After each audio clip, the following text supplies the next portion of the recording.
Alrighty guys, greetings and salutations to all you people out there. This is going to be my first attempt to cast and upload a game, starting a YouTube channel. So I have been live casting over the last few days. It has been quite fun and very entertaining. Hope you guys find it the same. I picked up a 3v3 replay on Twin Rivers. It is an average Joe's map. Couple of good players, couple of pretty low ranks. Gonna see how this works out, and we'll enjoy this one. All right, on the North team, we have Cyborg, an 800 player, going air first as Aeon, and streaming engineers as any good air player should. Kuchar Gamble, hereafter known as Cooch. Gray, UEF, getting his raiding party out, going after the reclaim in the center. Jack Daniels, a 1400 player, taking yellow Seraphim on the right side, has also got a tank and a scout out, moving south on the map. Have a flare and a scout out for Tenryu, a 1500 player. Saber Pulse 700 Cybran, and Afterburner, a 500 rank air player. I am seeing a distinct rank advantage for the North team, but we will see how it works out. Alright, Gray and Blue have moved their ACUs to the center, pretty standard for this map. Tenryu must be planning some teching because he is keeping his ACU in the base and has decided that he's going to make do with units at the front. That was a nice little bit of micro on that lab, but it did fail to kill the tank. We have a bomber out for Cyborg, hoping to get an engineer kill. Snipes off the radar. We do have another bomber, but interceptors from the south are going to make short work of that. This little chase down between this Mech Marine and this Mantis has been going on for a while. It's been in a full circle, and is coming back around, trying to get up into the air player's base. And he will not be successful. North air player has got a transport. It's pretty standard. Usually one player gets north, one player gets south. The air usually goes through these, although if you are able to nab both, that is an 8 mass point advantage over the other player, which is huge. I have a bomber out for Kucher and air. So this is a double team on air. He is going for the build power down here. White has been pinged and needs to get on that immediately. If you saw up here, Cyborg had fronted his bomber to this other island to hopefully deny any expansion that may happen. He has pulled his transport back to base, and I imagine he will try to drop the other side if he thinks about it. Tenryu has gotten the gun upgrade on his commander. He has range. That is double gun, so range and double damage. That is a brutal combination this early in the game. Aeon ACU has about 30-35% more range than the other ACUs. This is excellent play by Jack Daniels. Anytime you are versus Aeon and you are not Aeon yourself, bombers are a tremendous help. Auroras, when microed properly, just completely outrange all the other T1 tanks, and it can get pretty hard to deal with them.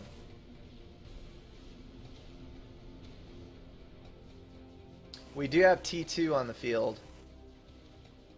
Kucher has got mongooses out, but he is not seeing this. This is the epitome of the Cybran weapon arsenal, is the Mantis run by. They are fast, and they are lethal, and they annoy the crap out of everyone. He needs to get back and focus down on that kill that mech. And this is a 700 versus a 1300, so I would say any advantage that he can gain, by all means take it, because he will need it. Mongoose using its range to kill this point defense and hopefully let the rest of the troops through. White has taken total air control, greatly outproducing the North Air player. Although he is lagging behind in eco, that will come back to bite him. Cyborg is probably doing the traditional T2, T3 air rush, not worrying as much with T1. He is dropping this other island as I thought he would. White did not pick up the initiative on that, so that will definitely hurt the team.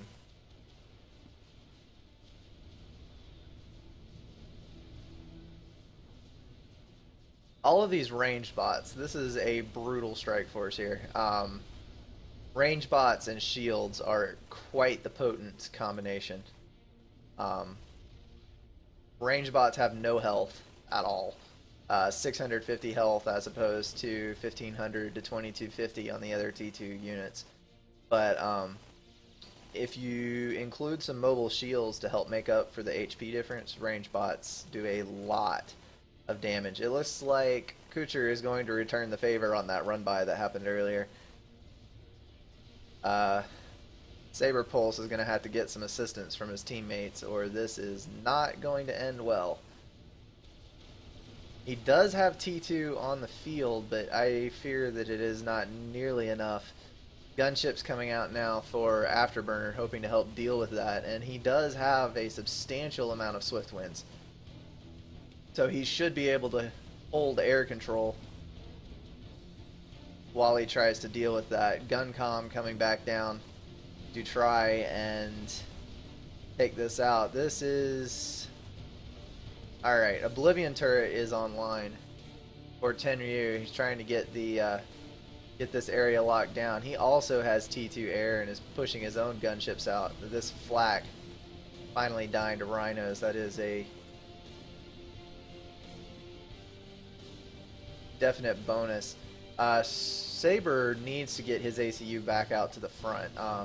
If he fails to hold this, this is going to be the downfall of the Southern team.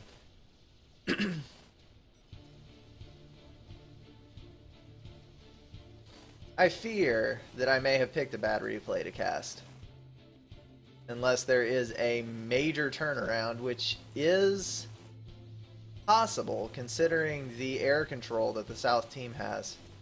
The South team has blown air out of the water.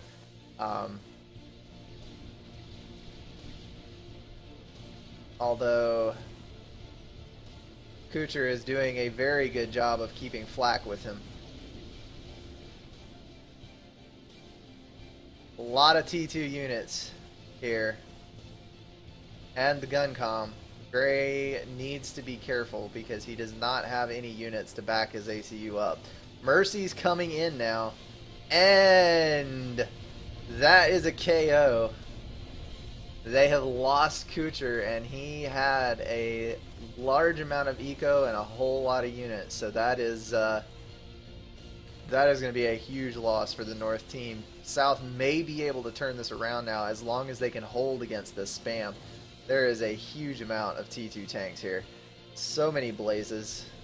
If that were Obsidians, I would be more worried. But we all know blazes suck. Suck. So,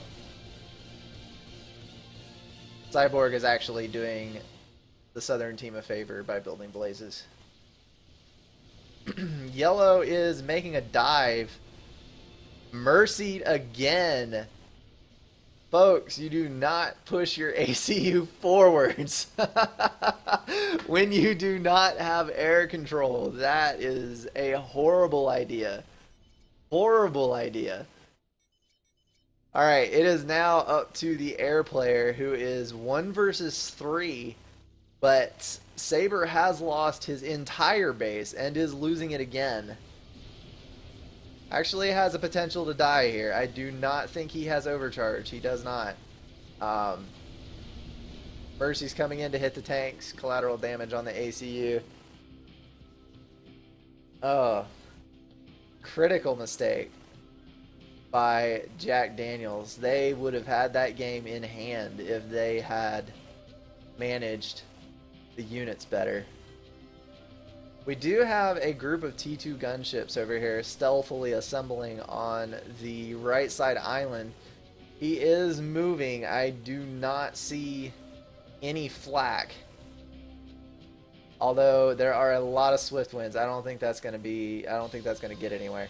Swiftwind's coming in to defend, trying to take out as much power as he can, not able to. Trying to hit the ACU, bad target choicing. Bad target choice. So that is going to fail. He is still massing gunships, but he has lost a good deal of air. This is going to be problematic. He has somewhat lost his ability to defend himself. His one advantage is he is pulling 100 mass.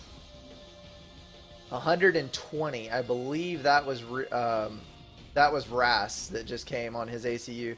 So he, by himself, between the two islands and his base up here, he is pulling more mass than the entire southern team combined. So even though it is 1 versus 3, he does have a good chance of winning this, as long as he is careful. We have Harbingers on the field for Tenru. He does not have a whole lot of mass. He does have reclaim at his disposal. I don't know why his engineers... he is power stalling. So his engineers were not picking up mass because he was overflowing. He desperately needs to get some power online. He has... There we go. Now he has a T2 gen. Tenru asking for a transport, I imagine, to try to drop Harbies on one of the islands anyway. Far too many blazes for these two Harbingers to take on. Even though blazes are terrible, that's just too many. We do have some hoplites here, but he needs to... Hoplites are a range bot, similar to the Mongoose. They need to be microed to be effective. They have very little health.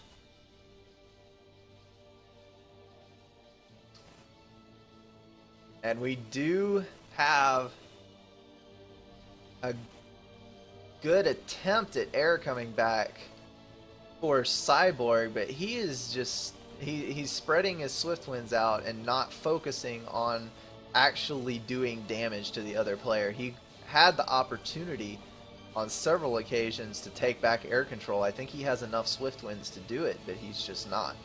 Harbinger and 2 Obsidians dropping for the North Island. That is going to do a good amount of damage, dropping some flak and another Obsidian for good measure. Obsidian's the T2 Percivals. Similar stats and playstyle to the Percival. They are front-loaded, 480 damage, 1 shot per second. 1-shot kill on any T1 unit. Very, very good T2 unit. And Cyborg is still patrolling his Swiftwinds on a very large loop. Afterburner, he is a 500 rank. I am going to assume that he is relatively inexperienced. Were he to choose to do so, all he has to do is hover his Swiftwinds right here and intercept the enemy Swiftwinds one at a time, and he could kill the entire enemy Air Force with barely any losses. We have a drop on the southern island as well. Same deal. Flak, Harbingers. Oh, we do have a Mercy. Got off 1 Mercy. But there is still a Flak and 2 Harbies and an Obsidian here.